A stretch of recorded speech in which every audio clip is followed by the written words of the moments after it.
Ladies and gentlemen, it is exactly 8 p.m. in Mundemba in the southwest region of Cameroon, same time in Jakiri in the northwest region, and it's news on Spectrum Television. Top on our news stories tonight, today June 9, 2026. Today in Yaoundé, the two legislative sessions for the 2026 year were officially opened in the National Assembly. Honorable Theodore Datuo urged public authorities to address pressing concerns affecting citizens, notably land disputes and the management of gold resources. Datuo warned that unresolved land conflicts continue to fuel social tension and hamper development, thus calling for swift, transparent mediation and clearer land administration. Also in this news, tonight on this edition, we continue our series on flooding, focusing on human practices that can reduce its impact. Experts say proactive behavior and community actions are key to tackling the growing challenges.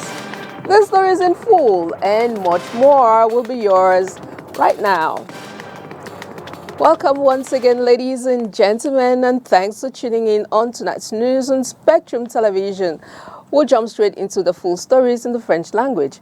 And it will be Oriane Donkeng in the French language. Bonsoir, Oriane. Bonsoir à vous, Christelle Assec. Mesdames et messieurs, bonsoir et bienvenue au journal. Comme annoncé en titre, rendons-nous à l'Assemblée nationale où la deuxième session de l'année législative 2026 a été ouverte ce jour. L'honorable Théodore Datuo a appelé les pouvoirs publics à résoudre les préoccupations des populations, notamment s'agissant des litiges fonciers et surtout de la gestion de l'or. Le compte rendu de cette plénière avec vous, Olivier Bouzik. À l'ouverture de la session parlementaire de juin 2026, l'honorable Théodore Datuo rend hommage aux parlementaires décédés ces derniers mois. Les honorables Kavaï Gedibril, Marcel Niak Difendi, Théodore Mbé Assaï, entre autres. Une minute de silence a été observée à l'honneur des disparus. Théodore Datuo se montre sensible à leur départ et davantage aux préoccupations des populations à travers les 10 régions. Le coût de la vie, l'emploi des jeunes, l'accès à une éducation de qualité parmi tant d'autres. Seulement, il insiste sur 2 préoccupations majeures, la gouvernance du secteur minier et le problème foncier, et il prescrit. Le problème minier est devenu, à certains égards, un sujet inflammable. Nous ne devons pas l'ignorer.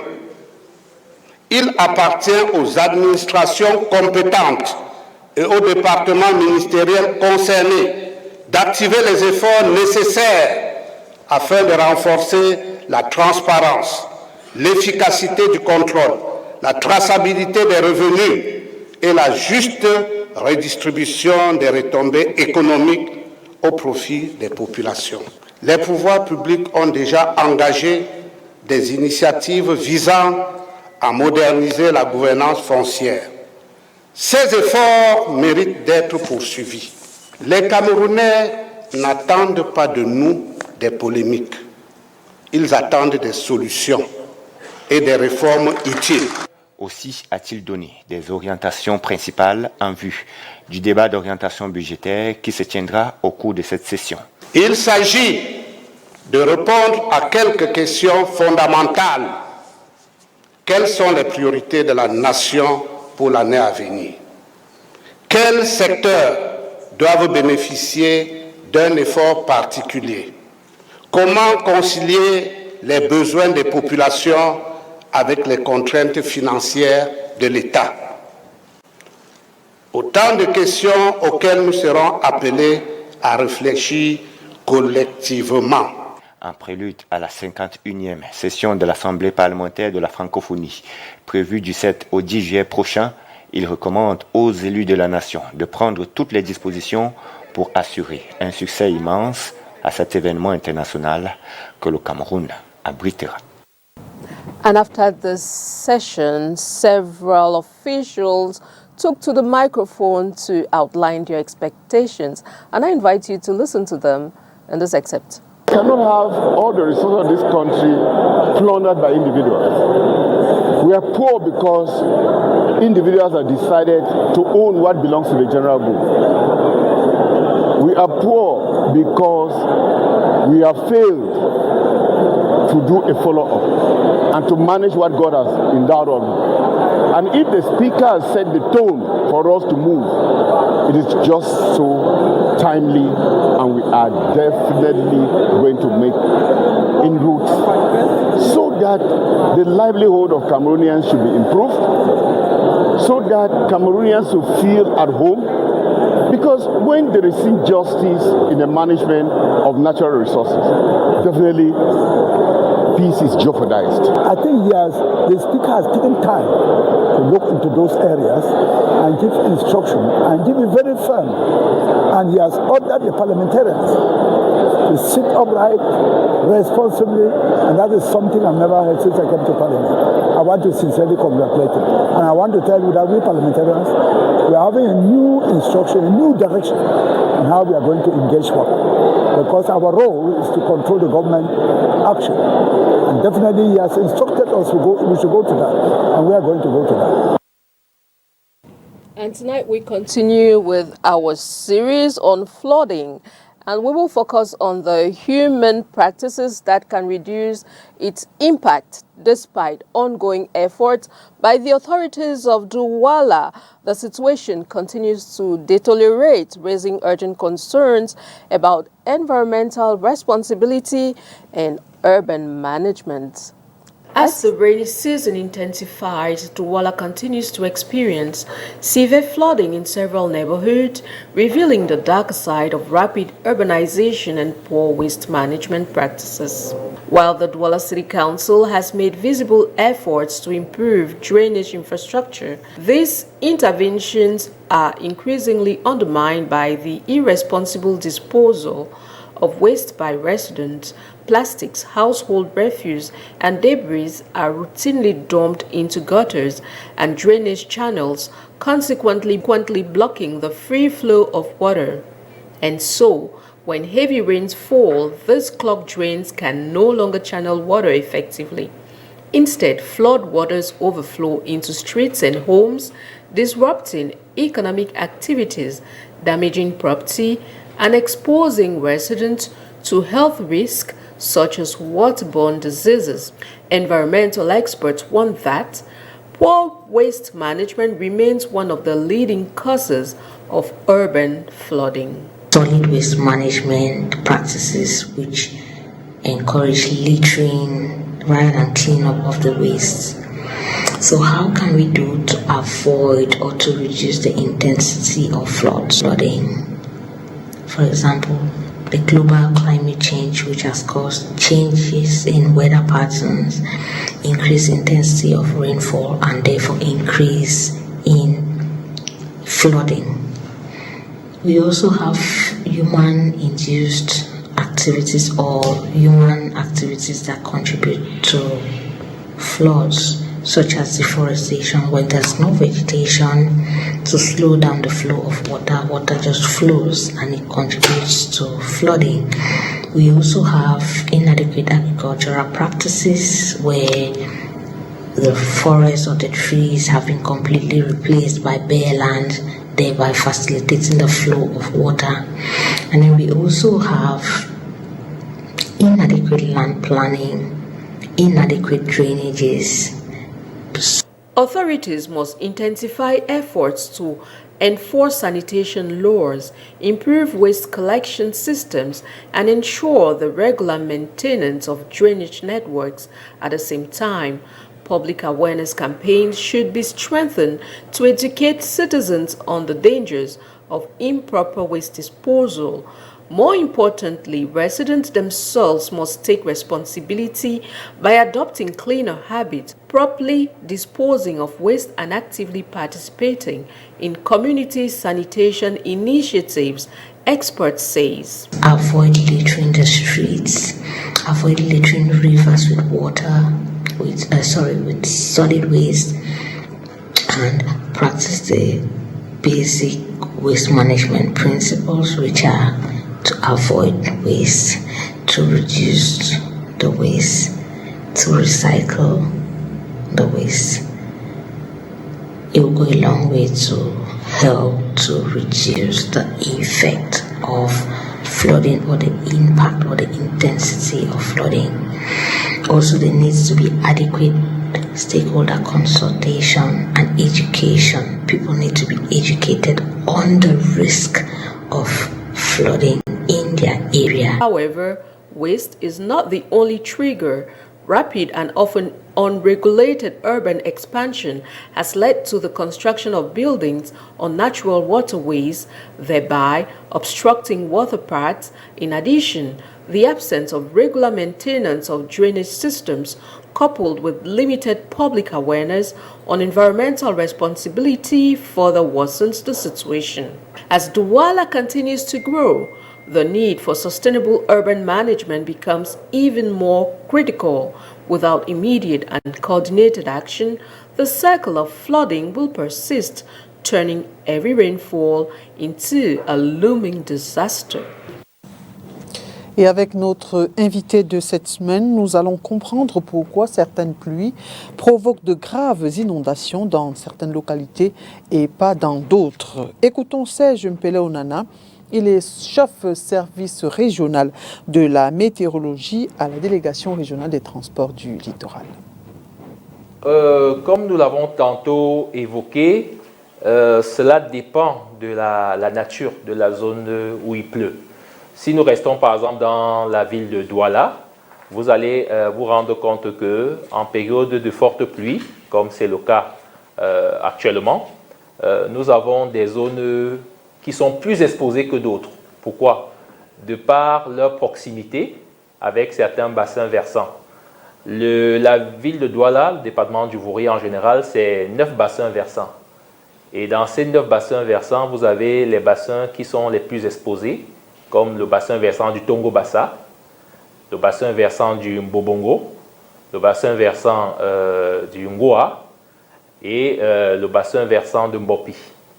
Donc, quand il pleut, ces zones-là, justement, qui sont des zones inondables, du fait donc de leur nature, sont donc des zones qui représentent un risque majeur par rapport aux zones qui sont plus ou moins éloignées de ces bassins versants-là, voilà, et qui, donc, pour une même quantité de pluie, vous aurez donc des effets qui varient en fonction donc, de la proximité à ces bassins versants-là. Maintenant, la deuxième variante, au-delà du réseau hydrographique de la ville, c'est la nature géographique des zones concernées. Vous allez vous rendre compte que les zones qui ont un relief accidenté, généralement, sont plus favorables à la circulation, au ruissellement naturel des eaux que des zones plates. Donc, la topographie ne permet pas déjà une canalisation des eaux. Voilà, c'est pourquoi vous allez observer qu'il peut pleuvoir à Yaoundé et à Douala à un volume identique, similaire, mais à Douala, les conséquences seront plus dramatiques parce que le relief de Yaoundé est un relief accidenté.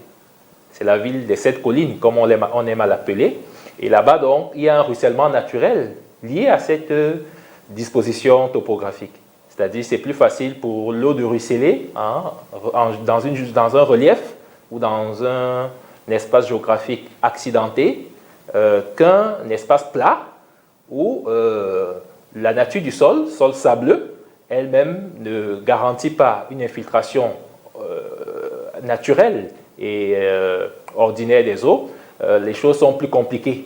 Donc, les manifestations des fortes pluies varient donc en fonction donc, des conditions géographiques, des conditions hydrographiques, des conditions océanographiques même, parce que comme je l'ai dit, dans les villes côtières, il y a l'effet des marées. Il pleut abondamment et cette pluie-là peut justement augmenter la marée, le niveau des marées, et provoquer des conséquences différentes. Des villes, par exemple, qui n'ont pas d'accès à la mer, ou encore qui sont des villes simplement, qui ne sont pas des villes dans le littoral, qui n'ont pas de littoral, si vous voulez, et parfois qui sont tout simplement plates, donc qui ne permettent pas justement les mêmes conséquences qui se conduisent par une manifestation similaire des pluies. Parlons sport à présent. Cyclisme après un retard à l'allumage. La 6e étape du Tour cycliste international du Cameroun a bel et bien eu lieu à Douala ce jour. Couru sous forme de critérium, cette étape a été remportée par le cycliste hollandais Jorik Herbeveld. L'Allemand Léo Charrois conserve le maillot jaune. Sur la route du Tour, Makedali Dignotium, Nono Fuji. Le coureur hollandais Jorik Herbeveld remporte la 6e étape du Tour cycliste international du Cameroun. Il a franchi la ligne d'arrivée à l'esplanade de la mairie de Douala 4e à Bonabéry après avoir parcouru 77 km en 1h56 minutes 36 secondes. Même temps que son poursuivant direct, le Camerounais Steve Aurel Guégim, deuxième au classement de l'étape, à 1 minute du troisième, Hassan Mohamed d'Algérie, et à 1 minute également de l'Allemand Léo Charrois qui conserve le maillot jaune. Il faut signaler que cette étape de Douala a connu un retard, prévu pour démarrer à 12h sur un circuit de 10 km à parcourir en 8 tours, soit 80 km au total. C'est finalement vers 13h que le premier coup de pédale a été donné et le critérium s'est couru en 10 étapes sur une distance de 77 km. Pour ceux qui connaissent un peu Douala, nous sommes passés par le marché des poissons fumés à Bonabéry pour arriver vers le centre équestre. À certains niveaux, à cet endroit-là, il y avait des nids de poules qui ont été remplis par des gravillons qui avaient des gros morceaux. Et le commissaire international a estimé que les vélos étant très délicats, les coureurs pouvaient chuter à ce niveau-là. Ensemble, nous comment encore les cyclistes, le commissaire international et les organisateurs, on a proposé un autre circuit qui consistait à passer au niveau de la nouvelle route de Bonabéry.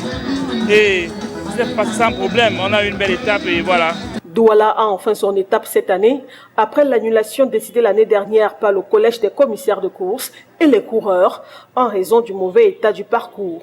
Un soulagement pour tous. Très satisfait. Cette fois-ci, nous avons à vivre un tour qui a été bien préparé. C'est un pari réussi pour la ville de Douala, un pari réussi pour la commune d'arrondissement de Douala d'avoir organisé ce critérium. Je remercie le maire de Douala 4 pour son invitation. On se connaît bien, donc c'est un plaisir. La France a une tradition, bien sûr, en matière de courses cyclistes. Il y a le Tour de France, il y a des grandes classiques comme Paris-Roubaix ou Paris-Nice. Donc voilà, pour moi, c'est un vrai plaisir d'être ici aujourd'hui. Bonabéry en particulier et Douala en général a revêtu de sa plus belle robe aujourd'hui.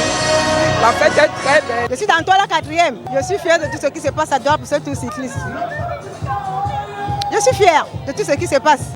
Après cette étape, la 22e édition du Tour cycliste international du Cameroun se poursuit le mercredi 10 juin avec un contre-la-montre prévu à Limbé dans la région du sud-ouest. And after this win, Jorik shared his feelings on the microphone of Makedali Dignotium, and I invite you to take a listen. I tried to test him a few times to see what he had left in the tank, but yeah, I knew I could win the sprint, and I'm good at a short sprint, so I waited some time for him to go, so I could react, and I really knew I could get him. So I'm really happy to take this home. What were the challenges? Were the road favorable? What were the challenges?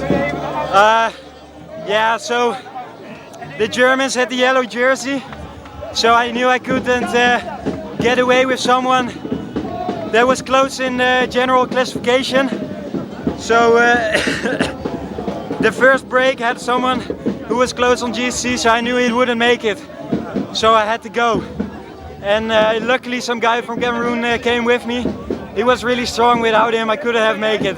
Yeah, I think when you have the jersey, every day is a really good day and we need to enjoy it. But yeah, I think it's important to take the challenge day by day because of course everyone in the bunch is looking at you And yeah, the team did an amazing job today to protect the jersey, and yeah, we go day by day and try to give our best, and then we will see if we will make it. But yeah, we try the best, of course. Tomorrow there's the time trial, so yeah, we need to see the course. I'm feeling good right now, so yeah, of course I will give my best there, but yeah, and the goal is to defend the jersey, but yeah, it's hard to tell which place it will be because there are a lot of strong riders here in the bunch, of course. Yeah. Yeah, I'm really enjoying this race. It's every day a lot of spectators near the course cheering for all the riders, and it's great atmosphere racing here. So I think all the riders, me included, enjoy it very much. Yeah. Le rendez-vous manqué de l'an dernier, Douala renoue ainsi avec la petite reine. C'est une étape réussie selon le président de la Fédération camerounaise de cyclisme qui dans la foulée revient sur les étapes qui restent à parcourir par la quarantaine de cyclistes nationaux et internationaux qui prennent part à cette compétition. Je vous propose d'écouter Honoré Yossi, il est au micro de Makeda Lidinyotian. Oui, une réussite dans la mesure où l'étape a eu lieu. Premièrement, il n'a pas plu parce que la météo a annoncé une pluie tonitruante. Il n'a pas plu. Et quand vous regardez, la fête a été belle. Les populations de Bonabéry ont réservé un accueil chaleureux à la course. À un autre niveau, nous pensons que c'est une étape réussie. Sur le plan sportif aussi, vous voyez, les coureurs ont bien couru, il n'y a pas eu de chute. Il n'y a pas eu de difficultés au niveau de la compétition. Là encore, c'est un succès. Il y a l'étape demain à Limbe, un contre-la-montre individuel. L'étape la plus longue, c'est après demain jeudi. Elle ira de Douala à Kribi. Et après, on a les deux étapes qui vont rester. Celle qui ira de Kouma à Oyomaba. La dernière qui va de Mbalmayo à Yaoundé. Les quatre sont encore à notre niveau. Le jeu est ouvert, c'est ce que je pense. Tout peut arriver. Toujours en sport, football, en s'imposant 2-1 face au Coton Sport de Garoua lors de la 23e journée du championnat MTN Elite One, la Dynamo de Douala a consolidé ce dimanche sa place de leader invaincu à domicile depuis le lancement de la phase retour en Elite One. Ce succès permet au Bonbanjob de maintenir la pression en tête du championnat à 3 journées seulement de la fin. Les détails dans ce reportage que signe Henri Ngou. Le stade de Bonamou Sadi s'est décidément muni en une muraille infranchissable pour les visiteurs depuis le 8 avril dernier, date de lancement de la phase retour du championnat MTN Elite One, saison 2025-2026. C'est fort de leur statut d'invaincu à domicile que les Bonba Job ont reçu ce dimanche 7 juin les cotonculteurs de Garoua. Coton Sport, 4e du championnat avant le coup d'envoi de cette rencontre, ne s'est pourtant pas déplacé en victime résignée.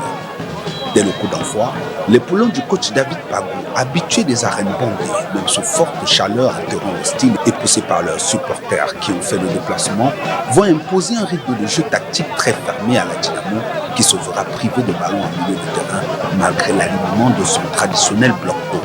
Loin des rounds d'observation habituels, le match s'emballe tout de suite et au fur et à mesure que les minutes s'égrènent, le jeu gagne en intensité sur le plan physique. Après quelques fulgurances de part et d'autre gâchées par des finitions approximatives, les Blancs et Verts vont profiter d'un moment de flottement à la suite d'une mauvaise relance de la défense de l'équipe locale pour ouvrir le score à la 39e minute suite à une frappe croisée du pied gauche de l'attaquant Carlos Yokoda qui ne laisse aucune chance au gardien du peuple.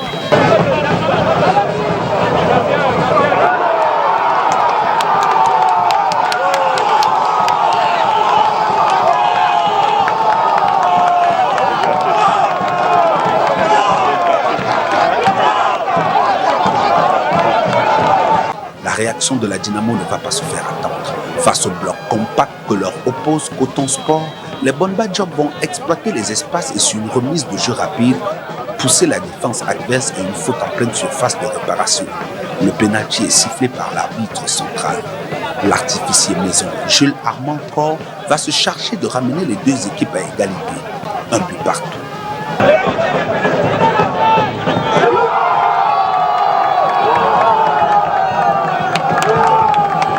Alors que l'on s'achemine vers la mi-temps et que l'on joue les prolongations de la première période, les visiteurs vont comme par politesse renvoyer l'ascenseur aux locaux en se livrant eux aussi à une succession d'errements défensifs dans leur moitié de terrain. L'occasion est trop belle pour Jephter Harry, attaquant de la Dynamo qui ne va pas se faire prier pour adresser une passe au filet avec un geste plein de sang-froid qui va faire basculer la rencontre.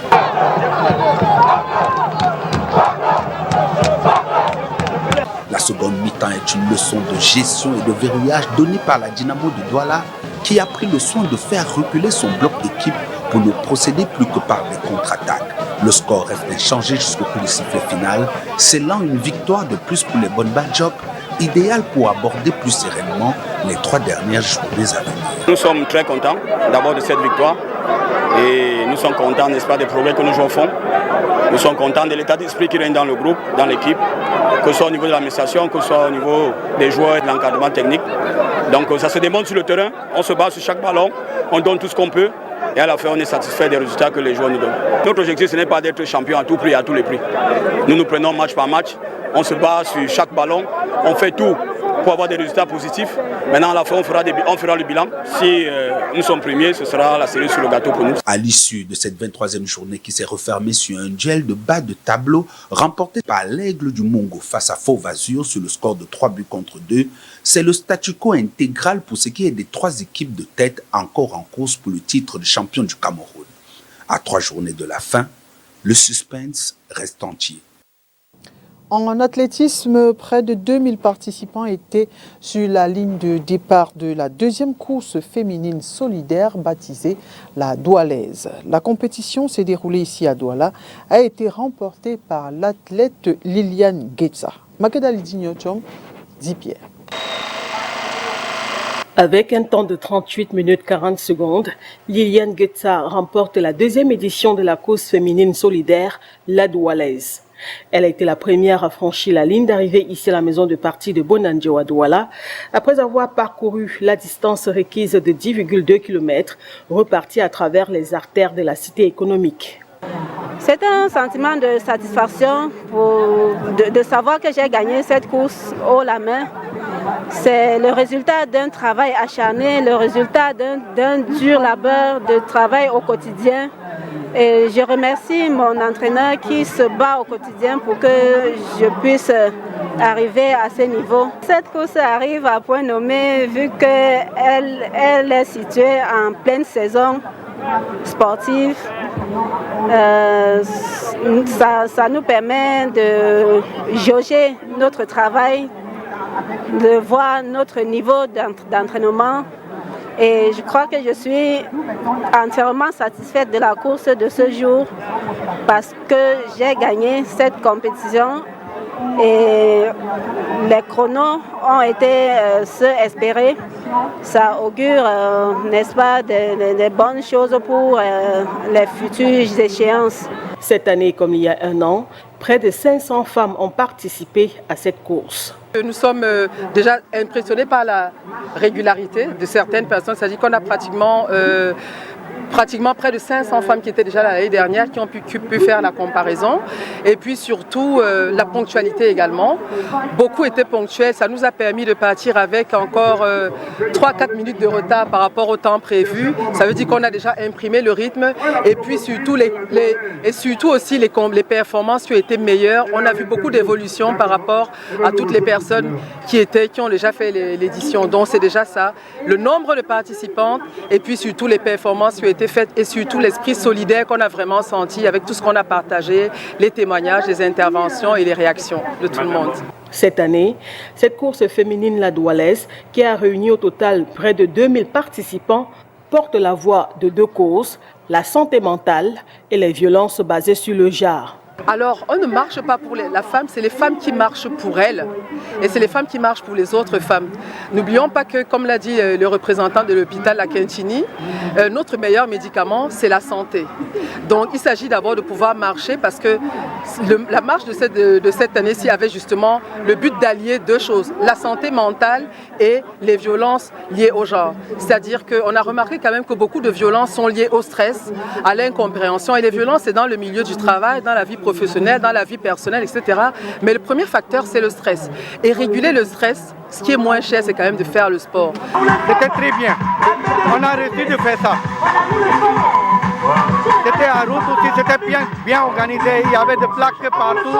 Et on remercie la communauté urbaine de Douala. Ils ont bien fait le travail. Rendez-vous est donc pris pour l'année prochaine pour une nouvelle course solidaire en faveur des causes féminines. Et voilà qui met un terme à cette édition d'Information. Mesdames et messieurs, merci d'avoir été des nôtres. Bonne suite des programmes sur Spectrum Télévision. Bonne soirée à vous, Christelle Azé. Good night, Orion Donk, and good night, televiewers. Thanks for watching. See you again tomorrow for more news and fresh updates. Good night.